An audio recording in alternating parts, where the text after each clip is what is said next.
Lloydminster City Council has made the decision to approve a multi-year Lloydminster Exhibition Partnership Agreement. Some councillors questioned during the last GPC meeting why the Lloydex needed this partnership. However, after further discussions, they were able to agree with the plan.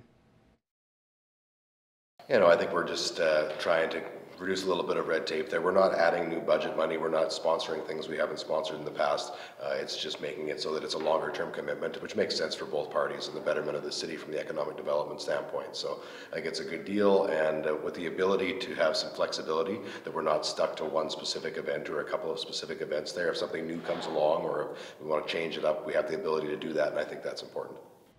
Many of the councillors thought the Lloydex partnership was a great opportunity for Lloydminster. I attend a lot of events, including this past week of the Canadian Professional Chuck Wagon Finals. And while there, of course, I heard our City of Lloydminster Economic Development promoted through some sponsorship that the city offered to that event. And so it highlights how good it is, this agreement for both parties, for our community and for the exhibition, to just put it in, out there in a way that makes it easy for both to budget and all that. Apart from making the budget process easier, Council appreciates the flexibility of the agreement. It will ensure that we'll be part of the team of Lloydex as they go forward for advertising. The agreement allows some flexibility, which is always concerning when you make a commitment. How much flexibility? There's a lot of flexibility there with the programming that goes on at the Lloydex. If they see a transition from one program to another, we could very much be part of that as well, and that's what I appreciate about the agreement. The agreement with the Lloydex will last for 3 years with a total cost of $45,000. The green space around the Lloydminster outdoor pool has been renamed in honor of late Mayor Ken Baker. I would like to unveil the Ken Baker Park.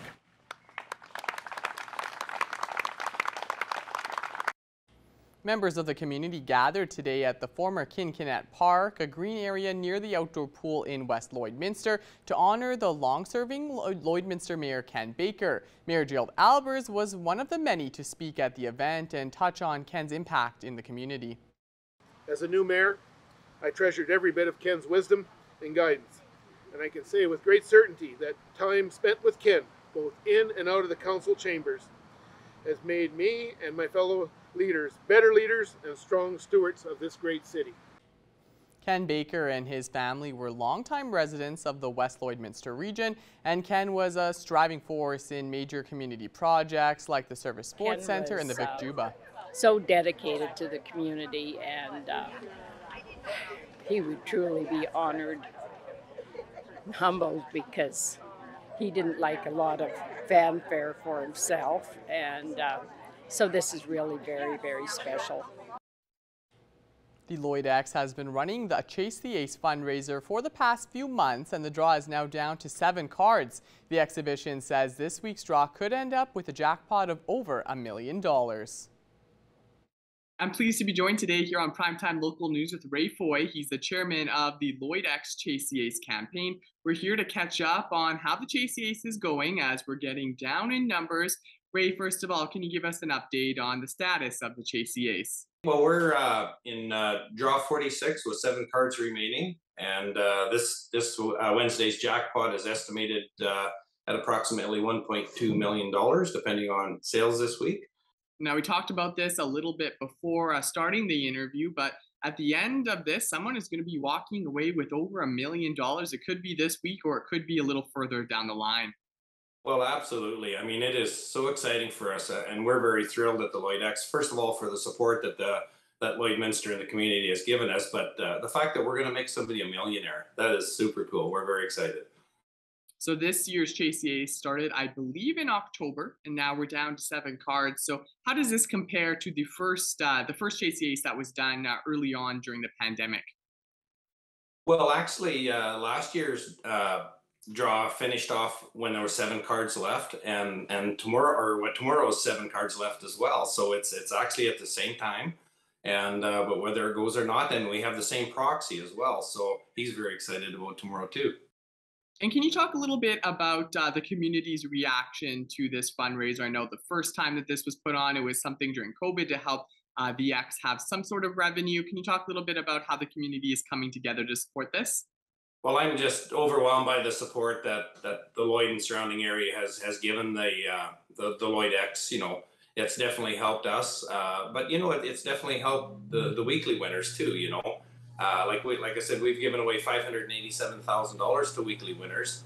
But what it's done for us is it's allowed us to carry forward in we're just exiting that COVID period, right? And where we had few events, to have the money to upgrade some of our facilities and stuff. So we're very fortunate to have done that.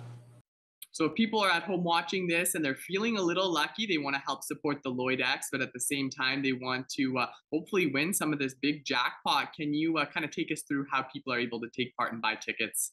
Okay, well, the tickets are 1 for 10, 3 for 25, 8 for $50, or 20 for 100. So there's 4 ticket packages. And how you can buy them is through e-transfer. You can e-transfer Chase the Ace at lloydexh.com. And we ask you to put your name, phone number, and email address on there, because the email is how you're going to get a copy of your ticket back to you. So if you don't include your email address, we can't get a copy of the ticket back to you. And then off our website at lloydexh.com, and then you use a credit card for that purchase, or in person at the Lloyd X office. You can buy there as well. So.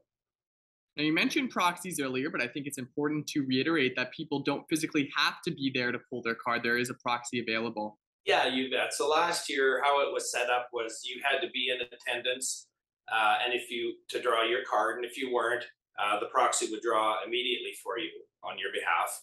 This year, we're kind of fortunate that SLGA has allowed us to give the person 15 minutes to come down. So if your name is drawn, you've got 15 minutes to come down, and we've had probably 50% of the people able to make it and draw their own cards this year. And then the proxy is still there if you're unable to. And before we go, is there anything else you'd like to say? Once again, I'd just like to thank the community and surrounding area for the support for the Lloyd X. Big shout out to the staff at the Lloyd X for processing all the e-transfers every week, and the volunteers that come out and help us. If you've been down there, on the Monday, Tuesday, Wednesdays for sure, there's quite a lineup, and sometimes out to the door, and we've got volunteers helping process those tickets. So a big shout out to everybody that's helping move this event forward.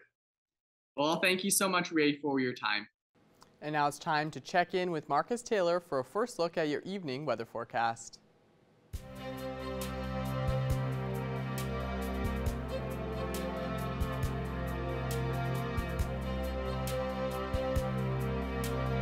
Thanks so much, Jace. So we're going to start off here in the border city at the Lloydminster Airport. It's currently sitting at 25 degrees. If you've been outside today, we've had some hot ones in the last couple days. It's definitely a bit cooler today. The clouds taking a little bit of that heat out of the sky. Taking a look around the region, currently at the temperatures, Lac La Biche over there on the Alberta side, 27 degrees in the north. Same with Edmonton and Wainwright, as well as St. Paul. Provost there in the south, sitting at 26 degrees.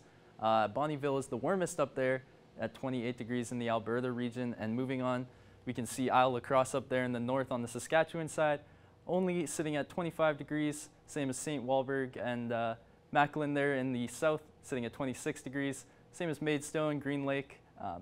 So it's a little bit warm in the region right now, a little bit cooler on the south. As we move into currently in North Battleford, it's 27 degrees. Big, beautiful sun out there right now. Overnight, it should dip down to a low of about 11 degrees there with some clouds in the sky. Tomorrow, it's going to get nice and sunny. It should be hitting highs of 27 degrees there.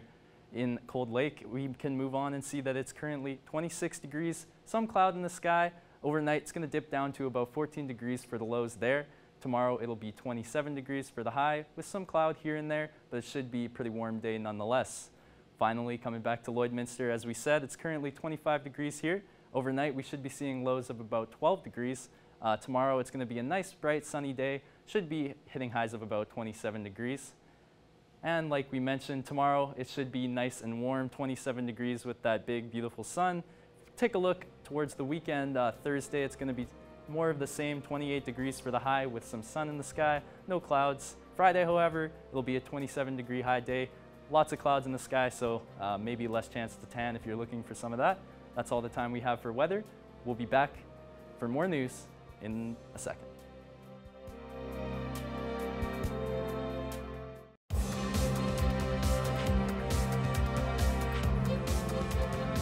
The Lakeland Wrestlers Women's Hockey Club are set to make history in less than 2 months, being the first hockey club in the college's history to play in the Alberta Colleges Athletic Conference. Our Adil Ahmed sat down in studio with head coach Morgan Mann to talk more about Wrestlers hockey. Ladies and gentlemen, the man to my left is the head coach of the female hockey team for the Lakeland Wrestlers, Morgan Mann. Morgan, thank you so much for coming in studio today to take time to talk with me. Glad to do it. Thanks, Adele. Yeah, of course, certainly. Just first off, let's, before we talk about your team in this upcoming season, I want to talk a little bit about you and your coaching experience. You're born and raised here in the city. Yeah. You have over 30 plus years of coaching experience, from hockey to rugby to soccer. Just tell me a little bit about why hockey you decided to kind of pursue that in your career. Well, yeah, been at coaching and in the profession as a teacher for a little while now, and hockey's always been my sport of choice and my passion, and I enjoy coaching all sports, but it is a treat to coach elite sports, and so through hockey experience and just coaching my own kids, going through minor hockey and then getting into coaching in the Steelers elite program, it was just a bit of a natural progression. And so last year was our first year with the Wrestler program, and it couldn't have went better. So we're excited here to start year 2 and looking forward to the new challenge of being in the ACAC. Now that you have another challenge, you're going to be coaching, collegiate hockey players now in the upcoming ACAC season. Just you guys heading into your first season here in the ACAC, just, obviously I know this was something that you kind of pitched the idea to Alan Rogan about a year and a half ago now, and you were talking about how excited you were to kind of, get things rolling. Now that you're, 2 months away nearly from the season, and you have this group of, players with a fresh mindset and all that stuff, just how exciting is it for you as a coach and just for the team as well? Yeah, very exciting, and it probably 2.5 years was the progression to get to this point, and myself and certainly not just me, a group of us saw a real need for more opportunities for our female hockey players, leaving post minor hockey and the time and again the effort they put into playing hockey at the elite level. Not enough female hockey players get an opportunity to play past that point, and so to be another option and another team that is another place to play for this year. Our roster is 23 players, another 23 players. Then we're proud of that, and Lloyd is a hockey town, and with having one of the 6 AAA teams here, of 6 teams in Alberta, one of them obviously being in Lloydminster. And this area really, from our players this year, from Edam, Glassland, Bonnyville, a lot just from a radius of about 100 miles around Lloydminster, produces some really good hockey players. And so that's the bulk of our team for the most part. And we're as far south as Swift Current and Weyburn and into Calgary on the Alberta side, but most of our players come from this area, the Lakeland area. And yeah, last year was to get to the ACAC, we had to sort of prove ourselves in the junior league. We were fortunate to get into that league, and that was a tremendous experience. We were winning was super nice, like really, a nice end of the season. But the whole experience, the whole journey of being in that league and having players that took a leap of faith on something that wasn't there the year before, just the idea and have the courage to come into town and go to Lakeland College here and take a chance on this new upstart hockey team. The season was just very special because it was exciting to all of us, and our our relationship with the league was really good. They knew there was what we were hoping to get into the ACAC, and this might be a one and done sort of scenario. But they welcomed us to the league, and you know, left on really good terms. That there's a lot of really good people involved with running that female junior A league in Alberta, and credit to them. All volunteers, all people who are doing it for the right reasons, and just to provide more opportunities for female hockey players. And it's a tremendous league, and we just really enjoyed that. Now, on to the next step, and we will, it'll be a challenge. We're playing against, again, older players, and some are in their 4th and 5th years. Lots of the players we'll see on the opposing teams, and so that'll make it tough, but we've added some more pieces this year, and we're excited for the challenge. Yeah, no, certainly. Well, you can catch the Rustlers take on the Red Deer Kings in their home opener on Friday, October 14th at 7 o'clock at the Russ Robertson Arena. Again, Morgan, that is all the time that we do have. I just want to say thanks so much again for coming in. I appreciate it. Right on. Thank you. Thank you, and we'll see you guys in the upcoming season here. Best of luck on the season. Thanks very much. And now it's time to check in with Marcus Taylor once again, who has another look at weather.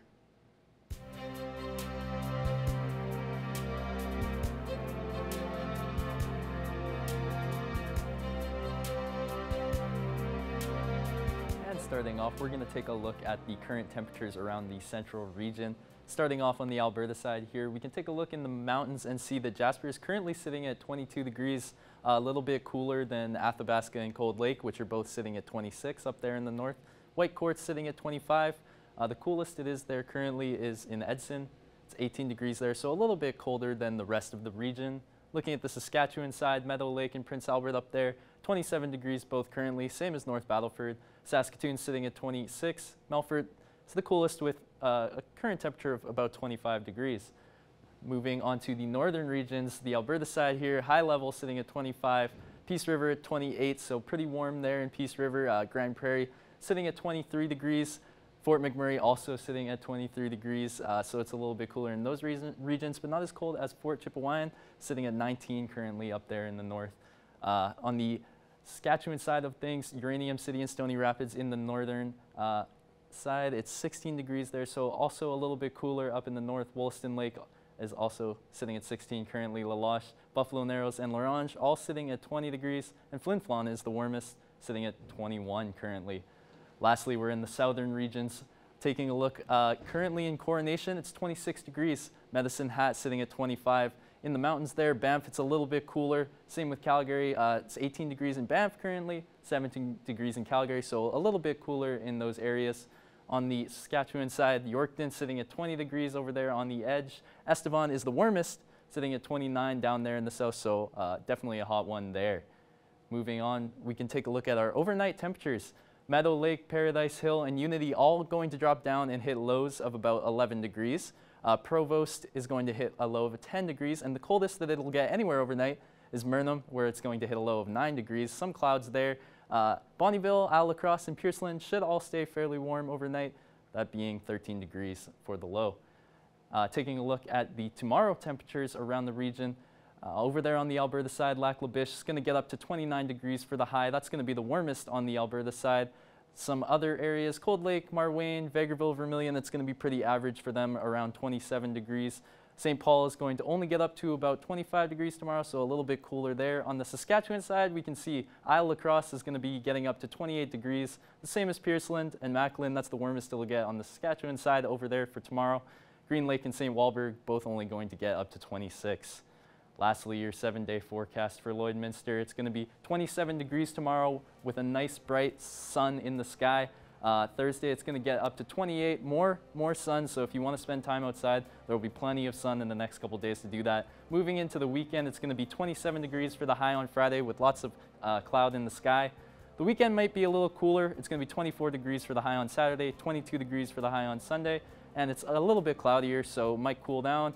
As the week begins, 26 degrees for the high on Monday and 30 degrees for the high on Tuesday. So it will pick up a little bit more. Your averages for the week, 24 degrees for the high and 13 degrees for the low.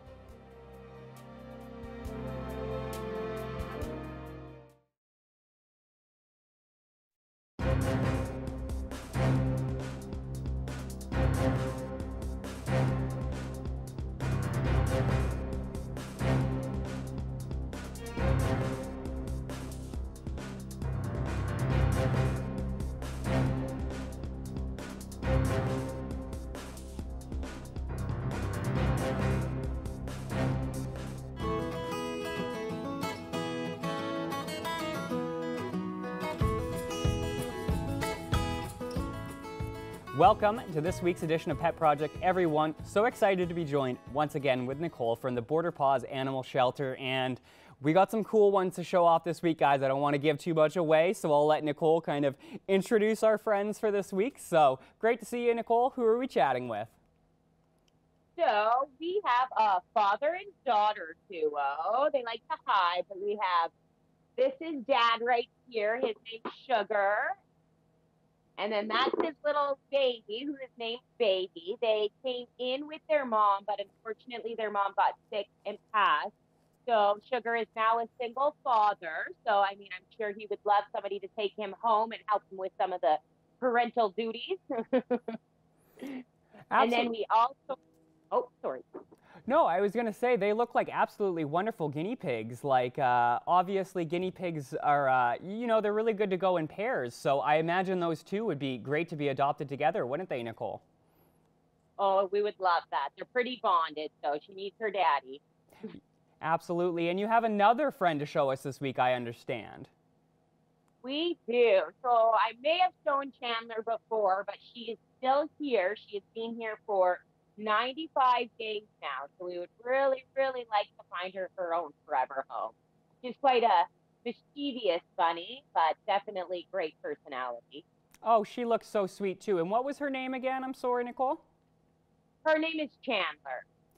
Perfect. There you go. So if you guys are interested at all, rabbits are great, you know, farm pets. If you got room for them to run around, maybe you got a barn with, you know, some other animals, certainly would make a great addition to that. Absolutely wonderful pets. I had them growing up and they're so cute, so fuzzy, so lovely. So if anybody out there is interested in either the guinea pigs or the rabbit, the SPCA has, you know, some special items this week, so to speak. So certainly stop by and check those out. So unfortunately, we got to move on, Nicole, but you guys have some cool new events coming up that we can kind of chat about a little bit here. So you guys had a barbecue last week and it's coming up again next week. So again, I'll let you give the details for people just, you know, in case they missed it last week and they want to come this week. So yeah, we had great success last week at the downtown block party, and we are going to be there again this Thursday. So hoping, you know, last week before kids are back into school, so, you know, bring the kids on out. We're gonna have puppies again there for everyone to play with, and yeah, it'll be a great time for everybody. Yeah, there you go. So maybe, you know, if you've wanted to stop by and see some of the pets, but maybe you don't have time during, you know, the SPCA's regular hours, you're really busy during the week, what have you, you know, this is a great opportunity to get out in the community, get a delicious hamburger, and get to see some of these pets that they have on display. So, you know, great opportunity there. And I will say, last week when you guys had the barbecue, we actually sent over one of our employees to get burgers from you guys and bring them back to the office. And they were delicious. They were really good. So if you're wondering, you know, they are great burgers. So certainly stop by. Wonderful. And so we have two more topics to cover quick, so I'll go ahead and bring those up. So first of all, you know, we've mentioned it before, but it's been a long time in the coming, you know, your guys' new building, the new shelter, and you guys are going to be showing it off here pretty soon. So again, Nicole, why don't you let the people know, you know, what they can look forward to in regards to that? So tomorrow night, actually, from 6 to 8, it will be at our new location. And yeah, we're not quite done the construction, but we just want to give the public kind of an inside look of what to expect. So yeah, if anybody is free tomorrow night, stop by the new shelter from 6 to 8, and you'll kind of get just a sneak peek of what's to come. Definitely over building. Perfect. There you go. So mark that on your calendars. Wednesday night, if you want to stop by, see the new shelter. I know it's going to be so wonderful. You know, you guys have been in need of a new building for a while now. So this is going to be a very exciting time for the organization.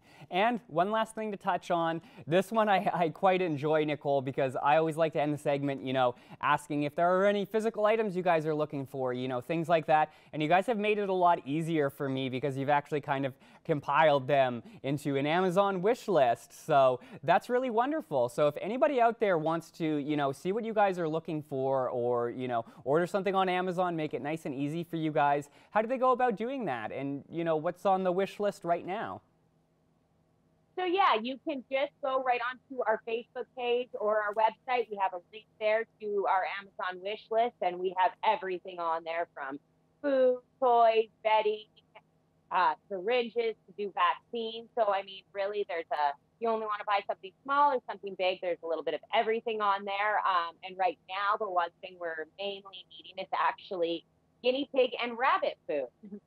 Well, there you go, everybody. See, our friends who are looking for homes are pretty hungry these days, so maybe you go on Amazon and you find some guinea pigs, some rabbit food. This makes it a lot easier if you don't know what you're looking for. Maybe you don't know what type of guinea pig food they might like. Well, the SPCA already has it figured out. The Border Paws Animal Shelter, my apologies, has it figured out. So just go on their Amazon wish list and it's all there for you. But unfortunately, that's all the time we have for this week. I want to thank you for taking time to chat with us, Nicole.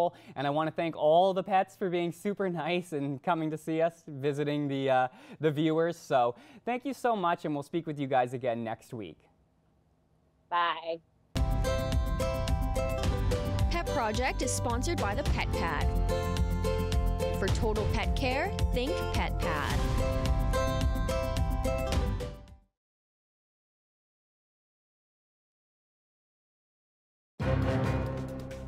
Furniture set and design supplied by Furniture Gallery and Furniture House, downtown Lloydminster. Well, it was a truly exciting season for the CPCA, but the CPCA finals have finished up, and now we're here today to talk about a bit of a wrap-up of what happened at the CPCA finals and talk about some of our award winners. Today we have the radio voice, Greg Buchanan, here today to talk to us once again about CPCA, and this will be the last interview we've had for a little while here, Greg, but I'm looking forward to, hopefully next year we'll talk a bit. But let's talk about our champion driver, as well as our safe driver champion, and Todd Baptiste. He had an excellent season and, of course, ended up getting the W in the CPCA finals on that championship Sunday. Yeah, I think there's a few different storylines for Todd coming into this, because when he started that 5-day show back on Wednesday, he was only 3.5 points up on Luke Tournier for that fourth and final spot for the dash. So he had some work to do just to get into that dash. And so he had to be fast, he had to be clean, and he was a combination of that. So just to get into Sunday, and he gets into Sunday, and the way that he wins it, it's amazing, because we were talking throughout the radio broadcast for those 5 days that the track record was set by Wayne Knight back in 2006, and we were flirting with it at times, came close at times. Jamie Labicane came close on Thursday, 0.08 of a second off the track record, and then Todd Baptiste blows that track record away. So he wins the Canadian Championship. He breaks a track record that dates all the way back to 2006, and he wins it all. So great to see, and it was a great race at the end. And speaking of Jamie Labicane, he was, of course, the aggregate champion during the finals. As well, he was the year-end high point champion and the Fans' Choice Award. So certainly, you know, he probably would have wanted to end up winning that, but a very successful season for him once again. Oh, yeah, you have to look at it as a great success for Jamie Labicane. Didn't win that one race, didn't win the Canadian Championship dash, but what he won as a high point driver of the year, that is a harder championship to win than that one race. For Jamie Labicane to win the high point driver award, he was good for 3 months. He was good for the whole tour. For that is more difficult to do than what Todd did, but at the same time, regardless of a Canadian Championship coming up short for Jamie, it was a heck of a 2022 for him. And then looking at some outriders, we haven't really talked about them a lot this year. The safe outrider and the Fans' Choice, that was Tyler Mckenzie, and he was also the aggregate champion at the finals. And then, of course, Cale Lajeunesse. Lajeunesse, yes, I should have got you the analogy there. He was also a really great rider out there. And then another high point outrider was Tegan LaRouche. He was one of the champions. Yep. And then Logan Pethick. Logan Pethick was the high point champion. So let's talk a little bit about how important those outriders have done, but how good they were throughout the year. They were superb throughout the year. You know, outriders, if you're a football guy, an outrider is like an offensive lineman in football. You don't really hear too much about the offensive lineman until there's a flag on the play. So you don't hear much about the outriders. If they're doing their job, you don't hear about them. You only hear about them when they're late or they don't load a stove or something goes wrong in the infield. But Logan Pethick was on top of the leaderboard for most of the season. Tyler Mckenzie and him were kind of going back and forth, but they're unsung heroes. And you include Wyatt Dick, who was third in the outrider standings, and Tegan LaRouche, as you mentioned, wins a championship buckle. There's other guys like Quade Tournier, and we had an outrider get injured in Palmaker, and Quinn Langevin. He had a lower body injury. He was out for the rest of the season, so we're kind of thinking of him as we're at the CPCA finals this past week, that he wasn't there, but hopes to be back in the fold in 2023. And looking a little bit forward to next season, but also just thinking about who are some younger out drivers this year who really surprised you being up in the rankings and moving forward? Names coming to mind like Preston Faithful was in that top four for the finals, and he was not really ranking up there previous seasons. Any other drivers that have really impressed you and you're looking forward to them as the seasons go on here? Oh, I think, yeah, Preston's a prime example of that. He was a guy that you would think Preston would be a top 10 driver, not a top 4, but he showed throughout the season as he progressed, as he won the races, as he won shows, and he was in dashes that he was going to move up and he was going to be battling for a Canadian championship. You know, Danny Rangette's always been kind of knocking on the door for that top 4. DJ King came a long way here this season. And Chris Flanagan had some great runs near the end. And also the top rookie driver was Jason McCollum, who overcame so much from horsepower to injuring his ankle in Onion Lake to cracking ribs in Palmaker. But his horse has found a way, and he was a top rookie driver, that is. And another guy is rookie driver is Kevin Desjardins, who comes from the Pony Chuck Wagons, was very consistent with Pony Chuck Wagons, had some great runs, including at the CPCA final. So the future looks very well for the CPCA and the young drivers and the outriders in the association.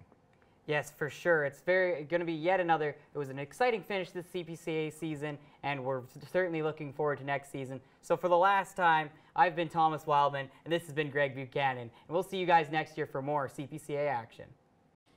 And taking a look now at your 7-day forecast for Lloydminster. The next 2 days, it's definitely going to be a little more sunny. Wednesday, it's going to be a high of 27 degrees. Thursday, it's going to be a high of 28 degrees. Friday, as we move into the weekend, the clouds will start showing up. Still going to be a high of 27 degrees on that day, however. As we move into the weekend, it'll get a little bit cooler. 24 degrees is the high on Saturday with some cloud in the sky. Sunday, more of the same. It's going to be 22 degrees for the high with lots of clouds. Monday and Tuesday are going to be warmer. 26 degrees for the high on Monday, 30 degrees for the high on Tuesday.